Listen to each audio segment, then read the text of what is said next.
2 3 4 5 6 7 8 මෙල pass කරද්දී ඔලුව උස්සනවා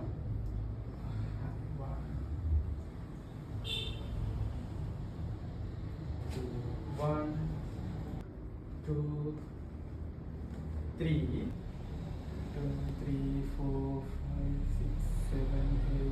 අද වීඩියෝෙන් අපි කතා කරන්නේ හිප් ඩ්‍රොප් කියන කන්ඩිෂන් එක. ඒ කියන්නේ අපේ ශ්‍රෝණියේ එක් පැත්තක් අනිත් පැත්තට සාපේක්ෂව පහත් වීම. මේකෙදි වෙන්නේ ඇත්තටම. එතකොට සමහර විට ඔබ නොදැනුවත් ඔබටත් මේ තත්ත්වය තියෙනවා වෙන්න පුළුවන්. ඒ කියන්නේ සමහර විට මේ තත්ත්වය නිසා දැනට ඔබට බලපෑමක් නැති වෙන්න පුළුවන්. ඒත් ඔබට මේ වෙද්දි සමහර විට කොන්දේ වේදනාවක් නැත්නම් දණිස්වල වේදනාවක් එහෙම නැත්නම් උරහිස්වල වේදනාවක් මේ විදිහට උනත් මේ තත්ත්වය ඔබට ඇති වෙනව වෙන්න පුළුවන්. අපි බලමු මේ කියන ශ්‍රෝණියේ කියන්නේ පැත්තක් පහත් වීම කියන තත්ත්වය මොන වගේද පේන්නේ කියන එක. පොඩ්ඩක් අපි තනි කකුලෙන් හිටගමු බලන්න.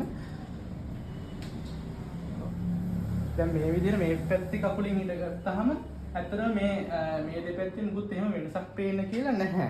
අපි දැන් පොඩ්ඩක් අනිත් පැත්තෙන් හිටගමු බලන්න. ඔව් අපිට පේනවා මේ පැත්තේ පොඩි පහත් වීමක් දැක ගන්න පුළුවන්. සහ ඒත් සමගම මේ එක ඉන්නත් අමාරුයි.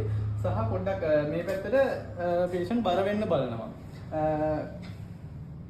දරබන් මේ පැත්තේ හිප් එක පොඩ්ඩක් පොඩි ඩ්‍රොප් වීමක් තියෙනවා. අපි ආපහු පාරක් එක් කරලා බලමු නේ. දකුණු පැත්තේ කකුලෙන් දකුණු කකුලෙන් පොඩ්ඩක් ඒ කියන්නේ වම් කකුලෙන් මුලින් පොඩ්ඩක් හිට ගන්න. ඒක යාට පුළුවන් නේ.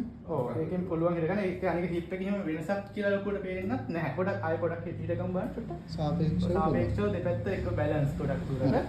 ඇගේ එහෙම ලොකුවට පැත්තකට යන එක අඩුයි. අනිත් පැත්තෙන් හිට ගත්තාම මේ වෙනවත් මේ. ඔන්න ආයෙ පාරක්. මේ පේනත් මේ හිප් එක මේ පැත්තට සාපේක්ෂව පොඩ්ඩක් පාත් වෙලා තියෙනවා සහ පේෂන්ට් මේ පැත්තට බර වෙන බවක් අපිට දැක ගන්න පුළුවන්. ඇත්තටම හරි දැන් ඇත්තටම මේ කියන තත්ත්වයේදී ඒ කියන්නේ දැන් අපි ගත්තොත් මෙහෙම දැන් මේ හිප් එකේ මෙතන ශ්‍රෝණියේ මෙහෙම ඇන්ගල් වීමක් නේ මේකෙදි වෙන්නේ. එතකොට මේ එක දැන් මේක සමහර විට කොන්දේ එතකොට එක පැත්තකට තදවීමක් වෙනවා. දැන් මෙහෙම ඇන්ගල් වුණාම මෙතන කොන්දේට තද වෙනවා එක පැත්තක. මේ සමහර ඕන පැත්තට එක වෙන්න පුළුවන්. එතකොට මේ හරහා මේ අපිට කොන්දේ වේදනාවක් එන්න පුළුවන්. එතකොට දැන් මේ පැත්තට මේක තදවීමක් නිසා මේ නී එකට වැඩි ප්‍රෙෂර් එකක් එනවා. එතකොට නී වේදනා ඒක දනිස්සේ වේදනාවක් විදිහට මේ තත්ත්වය එන්න පුළුවන්. නැත්තම් මේක මෙහෙම මෙතන කැරකිලා තියෙන හින්දා මෙතන ෂෝල්ඩර් එකේ එක පැත්තක් පාත් වෙලා තියෙන්න පුළුවන්. කවුරු හරි කියන්න පුළුවන් ෂෝල්ඩර් එක පැත්තක් පාතයි කියලා. එතකොට තමයි මේ තත්ත්වය අඳුරගන්නේ. ඒ වගේ කන්ඩිෂන් එකක් තමයි මේක. සමහරවිට කාලයක් තිබිලා මෙතන ස්කෝලියෝසිස් වගේ කියන්නේ මෙතන අපේ මේ කොන්දේට පෙළේ හැඩය වෙනස් වෙලා ඒ වගේ තත්ත්වයක් වුණත් මේක වර්ධනය වෙන්න පුළුවන් කාලයක් තිබ්බොත්. ඉතින් අපි දැන් මේ කන්ඩිෂන් එක ගැන කතා කළොත් මේකේ ලක්ෂණ තමයි කියන්නේ මේ අපිට මේක දැක ගන්න පුළුවන් වෙන්නේ මේ කියන තත්ත්ව වලින් තමයි. මේක හේතු ගත්තොත් එහෙම ගොඩක් වෙලාවට රනර්ස්ලාට ඒ කියන්නේ ඒගොල්ලන්ට මේ තත්ත්වය තියෙන්න පුළුවන්. තව සමහර කකුලක් උඩ දාගෙන ගොඩාක් වෙලා ඉන්නවනම් හුඟක් වාඩි වෙලා එකතන ඉන්න කට්ටියට මේ තත්ත්වය තියෙන්න පුළුවන්. තව මේක එන්න ගොඩක්ම හේතුවක් වෙන්නේ අපේ මේ පිටුපස ප්‍රදේශයේ තියෙන මාංශ පේශි වල දුර්වලතාවය. ඒතොර එක පැත්තක් අනිත් පැත්තට සාපේක්ෂව දුර්වල වීම තමයි මේකට ප්‍රධාන හේතුවක් විදිහට කියන්න පුළුවන්. සහ මේ මාංශ පේශි වලට ස්නායු සප්ලයි එකේ ඇති වෙන මොකක් හරි ප්‍රශ්නයක් නිසා මේ තත්ත්වය ඇති වෙන්න පුළුවන්. තවත් කිව්වොත් මේක පේෂන්ට් කාලයක් තිස්සේ මොකක් හරි වේදනාවක් නිසා එක පැත්තකට බර වෙලා කාලයක් හිටියොත් ඒ හරහා වුණත් මේ කන්ඩිෂන් එක එන්න පුළුවන්. මේ මොන කියන තත්ත්වයෙන් ආවත් ඔබට මේ කියන්නේ සමහර විට ඔබ දැනට නොදැනුවත්ව මේ තත්ත්වය මම කලින් කිව්වා වගේ තියෙන්න පුළුවන් නේ. මේ කියන තත්ත්වය ඉස්සරහට මේ තවදුරටත් වර්ධනය වෙලා මේක ලොකු ප්‍රශ්නයක් වෙන්න කලින් ඔබට හිතෙනවා නම් දැන්ම මේක කියන්නේ හරි ෆිසියෝതെරපි ඇසෙස්මන්ට් එකක් හරහා අඳුරගෙන මේකට ෆිසියෝതെරපි ට්‍රීට්මන්ට් හරියට කරගත්තොත් මේ තත්ත්වය සම්පූර්ණයෙන්ම හොද කරගන්න පුළුවන්.